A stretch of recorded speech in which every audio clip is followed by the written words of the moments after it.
Congratulations, lunatic activists. You must be so proud. I don't know where the hell you got all that money. But whoever gave you that money, I don't think they're on our side at all. In fact, it would be a genius move by Republicans to take a bunch of lunatic activists, fund them to no end, so they could take away, any semblance of sanity in our. I mean, well, I guess it's ultimately a question of what kind of community and obligation Columbia feels it has to its students. Do you want students to die of dehydration and starvation or get severely ill, even if they disagree with you? If the answer is no, then you should allow basic, I mean, it's crazy to say because we're on an Ivy League campus, but this is like basic humanitarian aid we're asking for. Like, could people please have a glass of water? But they did put themselves in that very deliberately, in that situation and in that position. So it seems like you're sort of saying, we want to be revolutionaries, we want to take over this building. Now would you please bring us food and water? Nobody's asking them to bring anything. We're asking them to not violently stop us from bringing in basic humanitarian aid. They're stopping the delivery of food? We are looking for a commitment from them that they will not stop it violently. The question of today's video is George Soros funding these protests? And if so, why? All right, folks, so it is now week 2 of the nationwide protests for Palestine happening on college campuses across the country. And needless to say, and I know this is going to be a huge surprise to everyone, but things are starting to get a little bit out of hand. Things are starting to get a little bit violent, which of course is a shocker, right? We are so surprised by this. The same exact people who protested for Antifa, who rioted for BLM, committing violence once again. I know that's a huge shock to everyone. But yeah, last week, as you may have seen, of course, they weren't really super violent. I mean, what they were doing was not necessarily within the confines of the law, but they were basically just setting up tents, occupying campuses, and being, as I called it, quote unquote, homeless for Palestine. But we are now starting to get cases where, for instance, they are blocking walkways and preventing some students from getting to class. You guys have closed the entrance. We are UCLA students. I have my ID right here. I'm being blocked off, not by the security guard, but by you two. You three. Oh, look, they're making their burger while I'm going this way. Excuse me. This is what they do. Everybody, look at this. Look at this. I'm a UCLA student. I deserve to go here. We pay tuition. This is our school. And they're not letting me walk in. My class is over there. I want to use that entrance. Why can't they go? Will you let me go in? This can be over in a second. Just let me and my friends go in to class. We're not engaging with that. Then you can move. Will you move? We're not engaging with that. Okay, we're going. We're going. I'm going in. I have my hands up. I'm not hurting them. And of course, in many other places, Columbia, the birthplace of all of this, things have been declared a riot. What we're witnessing here, Mr. Speaker, is an extremely dangerous police operation. They're now trying to get into the building. I believe that has to be Hamilton Hall that was taken over by students last night. Now, the aspect of that I want to address in today's video is this.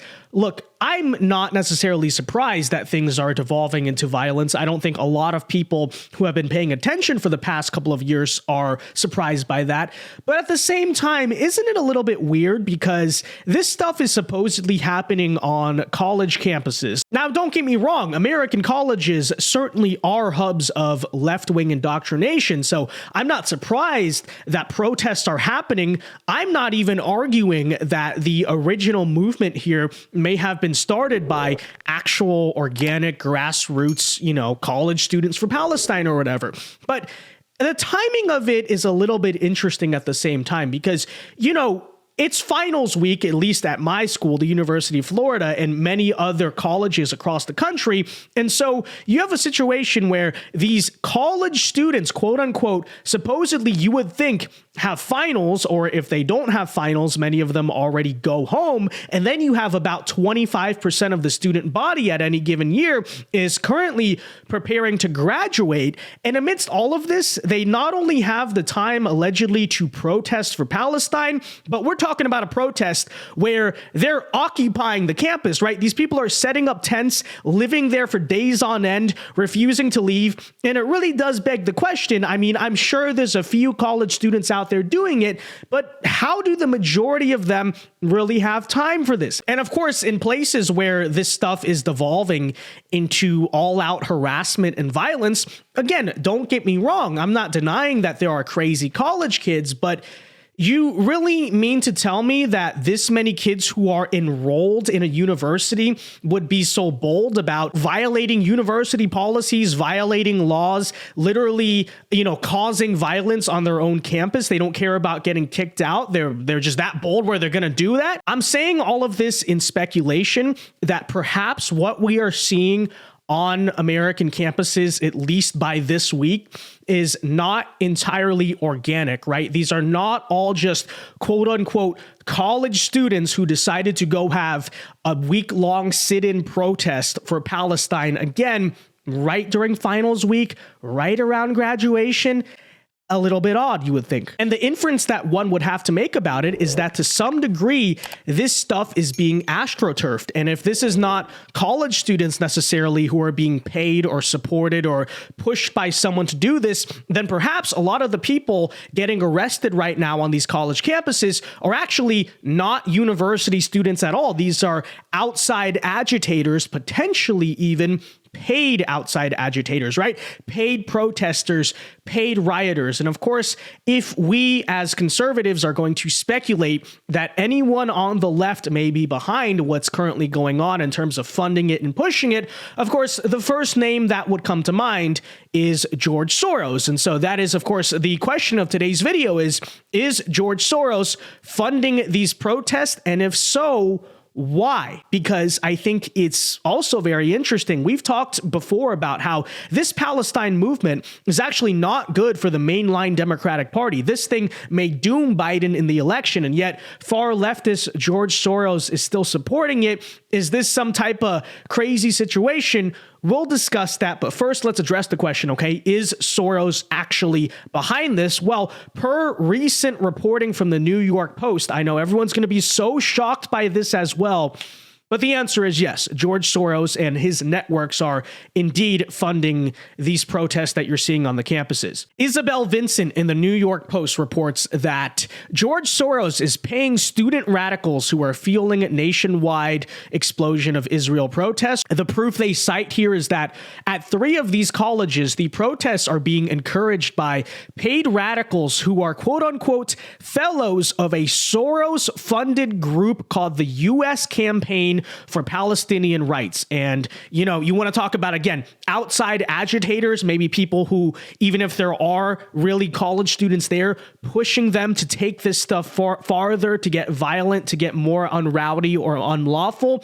That's very interesting. Soros literally has some of his paid agitators there to cause problems, right? USCPR provides up to $7,800 for its community-based fellows and between $2,800 and $3,600 for its campus-based fellows in return for spending 8 hours a week organizing campaigns led by Palestinian organizations. So that's crazy. I mean, that's a lot of money, okay? These people, for only 8 hours of work a week, you're getting paid $2 to $3 grand to go on these campuses and do that stuff. Again, we talk about, is this organic? Clearly not. Clearly there are actors here trying to instigate or provoke it, or at the very least continue it. New York Post writes that they are trained to quote unquote rise up to revolution. The radical group received at least $300,000 from Soros's Open Society Foundation since 2017, and they also took about $355,000 from the Rockefeller Brothers Fund since 2019. And as this article goes on to explain, you actually have photographic proof of some of these people who are on that George Soros, at least quote unquote, indirect payroll through, the shady networks and stuff at these college campuses, right? Here is one of them at UT Austin. Here's one of them at Yale. Now, again, to actually get to my central point or my central argument in this video. Is anyone surprised by this? Is anyone surprised that George Soros is funding the stuff on campus? Of course not. But here is what I will say I find to be very interesting about it is that generically in the realm of conservative thought or our attacks on the guy, we see George Soros as basically this dark, evil Democrat super donor, right? He donates mainly to Democrats. He helps them get into power and stuff, et cetera, et cetera. He funds the progressives, all of that. We understand that.